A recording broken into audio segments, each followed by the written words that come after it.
मनुष्य अपने जीवन में बहुत अधिक संघर्ष करता है, परिश्रम करता है और किसी गोल के फुलफिलमेंट के लिए, किसी गोल को पूरा करने के लिए वो पैसे इकट्ठा कर रहा होता है। उसके लिए जब परिश्रम करता है और उसके पास पैसे इकट्ठा हो जाते हैं तो उसको कहीं वो इन्वेस्ट करना चाहता है, या फिर किसी गोल के फुलफिलमेंट के लिए वो लगातार कुछ पैसे इकट्ठा कर रहा होता है। तो इस प्रकार जब उसके पास पैसे इकट्ठा हो जाते हैं और जब उसके इन्वेस्टमेंट की बात आती है तो उसके मन में बहुत सारे ख्याल आते हैं, बहुत सारे संदेह उत्पन्न होते हैं, क्योंकि वो बहुत मेहनत से पैसा कमा रहा होता है।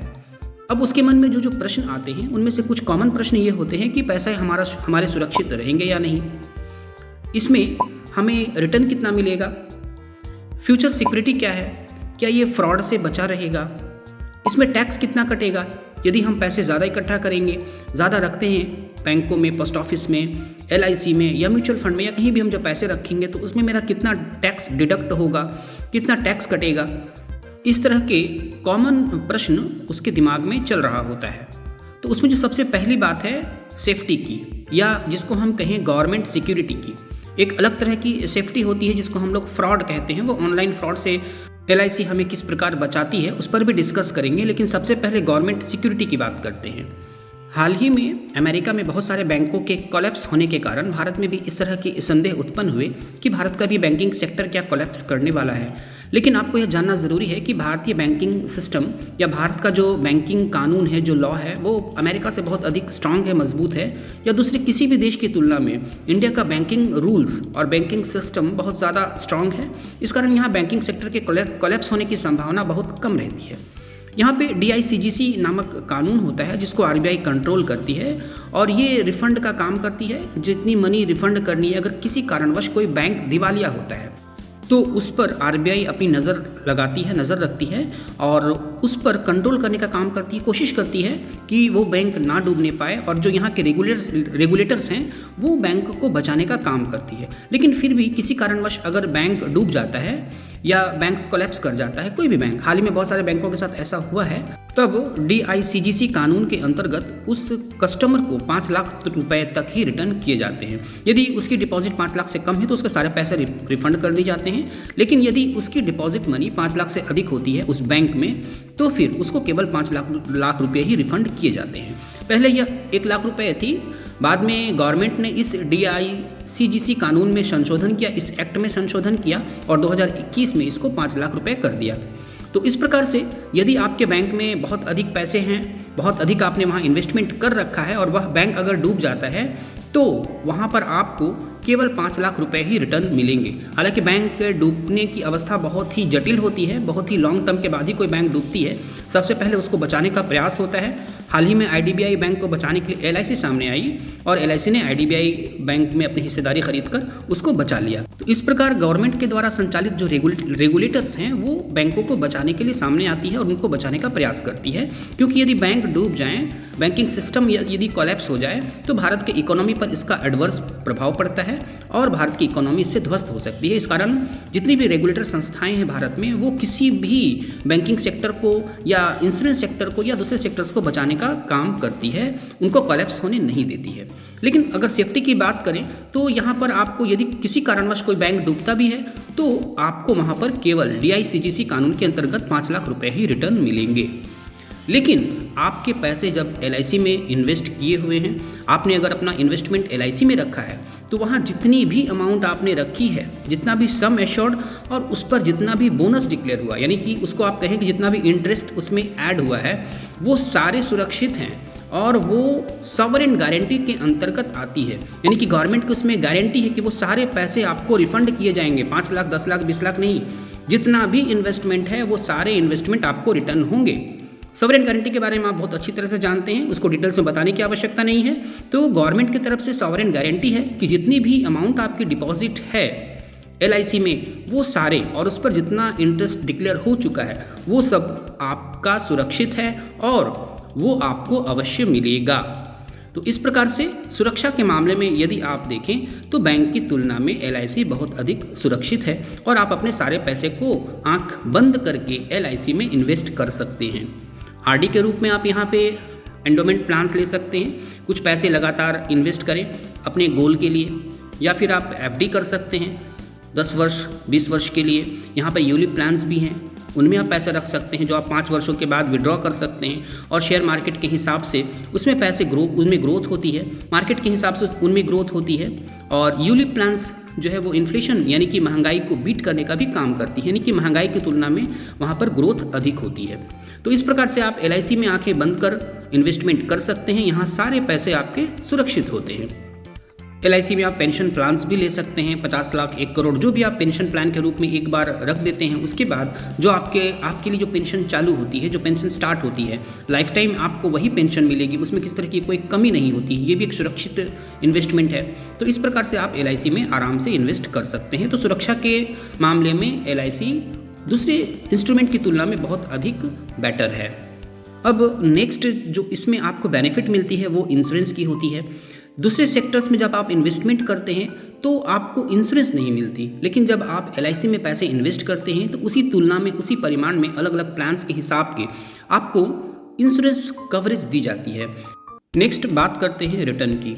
आपको पता है कि दूसरे इंस्ट्रूमेंट में जब आप बैंकिंग सेक्टर्स में या कहीं और जब इन्वेस्टमेंट करते हैं तो 5, 6, 7% तक आपको उसमें रिटर्न मिलता है, लेकिन जब LIC में आप इन्वेस्ट करते हैं तो ये सारे बेनिफिट्स जो आपको पीछे बेनिफिट्स बताई गई उसके अतिरिक्त जो आपको रिटर्न है, जब आप लॉन्ग टर्म इन्वेस्टमेंट करते हैं 15 ईयर्स प्लस, 16 ईयर्स प्लस या 20 ईयर्स प्लस जब आप इन्वेस्ट करते हैं, इसमें पैसे FD में डालते हैं तो, या फिर आप रेगुलर प्लान लेते हैं, तो वहाँ पर भी आप जब कैलकुलेट करेंगे तो रिटर्न आपको उससे कम नहीं मिलता है, बल्कि उससे थोड़ा अधिक ही मिलता है। 7% के आसपास आपको इसमें रिटर्न आ जाता है।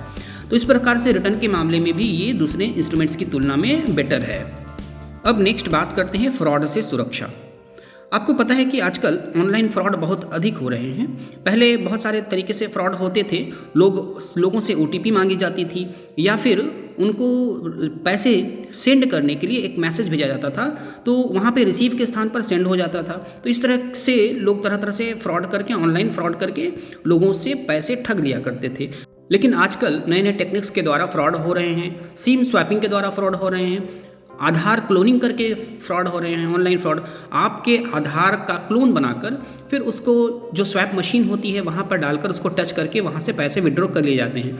तो इस प्रकार से आजकल आधार का क्लोनिंग करके भी फ्रॉड हो रहा है। तो आपको OTP देने की भी आवश्यकता नहीं है, आपको पता भी नहीं चलेगा और कब आपके पैसे अकाउंट से खाली हो जाएंगे। तो इससे बचने का सबसे, आधार से जो फ्रॉड हो रहे हैं उनसे बचने का सबसे बढ़िया उपाय ये है कि आप M-आधार को अपने मोबाइल में डाउनलोड कर लें, वहाँ अपने बायोमेट्रिक को लॉक कर दें। जब भी उसकी आवश्यकता हो कि उससे कुछ काम करना हो तो आप वहाँ से अनलॉक कर लें, फिर उसको आप लॉक कर दें। तो इस प्रकार से आप आधार से होने वाले फ्रॉड से सुरक्षित रहेंगे।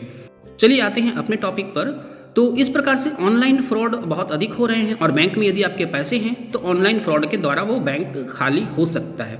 लेकिन यदि आपने पैसे को LIC में इन्वेस्ट कर दिया है, आपने अपने पैसे को LIC में ट्रांसफ़र कर दिया है, आपने LIC में FD ले रखा है या आपने LIC में RD यानी एंडोमेंट प्लान ले रखा है जो क्वार्टरली, ईयरली, हाफ ईयरली आप पे कर रहे हैं या मंथली पे कर रहे हैं, या फिर आपने MIS प्लान ले रखा है LIC में, यानी कि आप पेंशन प्लान ले रखा है LIC में, तो आपके ये सारे पैसे फ्रॉड से सुरक्षित हैं।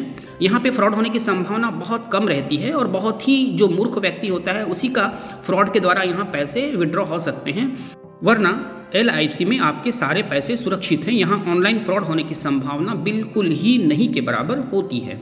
तो इस प्रकार से ये LIC आपको ऑनलाइन फ्रॉड से आपको बचाती है, आपके पैसे को सुरक्षित रखती है। तो यही कारण है कि आपको पैसे अपने LIC में ही ट्रांसफ़र करके रखने चाहिए, LIC में अपने पैसे इन्वेस्ट करने चाहिए। नेक्स्ट बात कर लेते हैं टैक्स बेनिफिट की। आपको पता है आज बहुत तरह से टैक्स काटे जाते हैं। Long term capital gain tax होता है, short term capital gain tax होता है, इनकम टैक्स होता है। तो जो आपको पैसे इंटरेस्ट के रूप में प्राप्त होते हैं, चाहे वो आप कहीं भी रखें, बैंकों में रखें या LIC में रखें, तो जो इनकम के रूप में पैसे प्राप्त होते हैं तो वो भी टैक्सेबल होते हैं। लेकिन जो बैंकों में पैसे होते हैं उसकी लिमिट बहुत कम होती है, लेकिन जो आप LIC में जो पैसे इन्वेस्ट करते हैं उससे जो आपको बेनिफिट होती है वो टैक्स फ्री होती है, और जो मैच्योरिटी अमाउंट मिलती है वो भी टैक्स फ्री होती है। कुछ सर्टेन अमाउंट पर टैक्स लगते हैं, लेकिन बाकी जनरली आपकी जो LIC की इनकम है वो टैक्स फ्री होती है। लेकिन इसके पेंशन प्लान से मिलने वाला पेंशन टैक्सेबल होता है और इनकम टैक्स रूल के हिसाब से इसकी कैलकुलेशन होती है। लेकिन LIC से मिलने वाला SB या सर्वाइवल बेनिफिट टैक्स फ्री होता है। LIC और टैक्स कैलकुलेशन किस प्रकार से करते हैं, यानी LIC का इन्वेस्टमेंट पर किस तरह से टैक्स लगती है या किस तरह से टैक्स कैलकुलेशन करते हैं, इस पर एक डिटेल वीडियो चैनल पर अपलोड की जाएगी फ्यूचर में। आप इस चैनल के साथ लगातार बने रहें, आपको वो वीडियो भी देखने को मिलेंगी।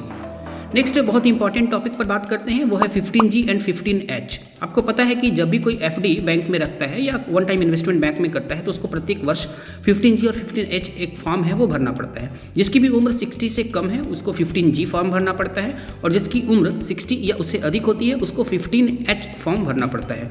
यदि कोई व्यक्ति यह फॉर्म नहीं भरता है तो उसके इनकम पर TDS काट ली जाती है बैंक के द्वारा, और उस TDS को यानी उस टैक्स को फिर रिफंड कराने के लिए आपको इनकम टैक्स फाइलिंग करना पड़ता है। वो फिर आपको इनकम टैक्स डिपार्टमेंट की तरफ से रिफंड कर दी जाती है। बैंक इस पैसे को रिफंड नहीं करता है, आपको इसको टैक्स डिपार्टमेंट से रिफंड लेना पड़ता है। तो ये एक 15G और 15H प्रतिवर्ष भरने की आवश्यकता पड़ती है आपको यदि आप बैंकों में FD करते हैं। लेकिन LIC में इस तरह की कोई आपको झंझट नहीं है। आप LIC में जब इन्वेस्टमेंट करते हैं तो इस तरह के किसी फॉर्म भरने की आवश्यकता आपको फ्यूचर में कभी नहीं पड़ती है। हाँ, यदि MIS है तो फिर आपको लाइफ सर्टिफिकेट की आवश्यकता पड़ती है, लेकिन यदि आप FD करते हैं तो फिर 15G और 15H की आवश्यकता यहाँ पे प्रत्येक वर्ष भरने की नहीं पड़ती है। तो इस प्रकार से ये भी एक झंझट से आप बचते हैं। यदि किसी वर्ष आप भूल गए तो फिर TDS के झमेले में आप पड़ेंगे, फिर उसको रिफंड के झमेले में आप पड़ेंगे। लेकिन LIC में ऐसी बात नहीं होती। आप LIC में जब इन्वेस्टमेंट कर देते हैं तो आपको इन तमाम झंझटों से, इस तरह की सारे परेशानियों से आपको मुक्ति मिल जाती है। तो ये सारे कुछ बेनिफिट्स बताए गए। इसके अतिरिक्त और भी बहुत सारे बेनिफिट्स हैं, तो यदि उन पर बात करें तो वीडियो बहुत अधिक लंबी हो जाएगी, या जो भी टॉपिक्स पर बात की गई यदि उसको भी अगर डिटेल में समझाया जाए तो बहुत अधिक ये वीडियो लंबी हो जाएगी। तो इसी कारण इन सारी चीज़ों को शॉर्ट में समझाया गया, और उम्मीद है आप समझ गए होंगे कि किस प्रकार से LIC में इन्वेस्टमेंट करना बैंकों से या दूसरे किसी भी इंस्ट्रूमेंट से बेटर होता है। यदि LIC या इंश्योरेंस इंडस्ट्री या इन्वेस्टमेंट से संबंधित किसी तरह का भी कोई प्रश्न आप पूछना चाहते हो तो आप कमेंट कर सकते हैं। फाइनटेक गाइड की तरफ से आपको आपके प्रश्नों का उत्तर अवश्य दिया जाएगा। Thank you and be happy.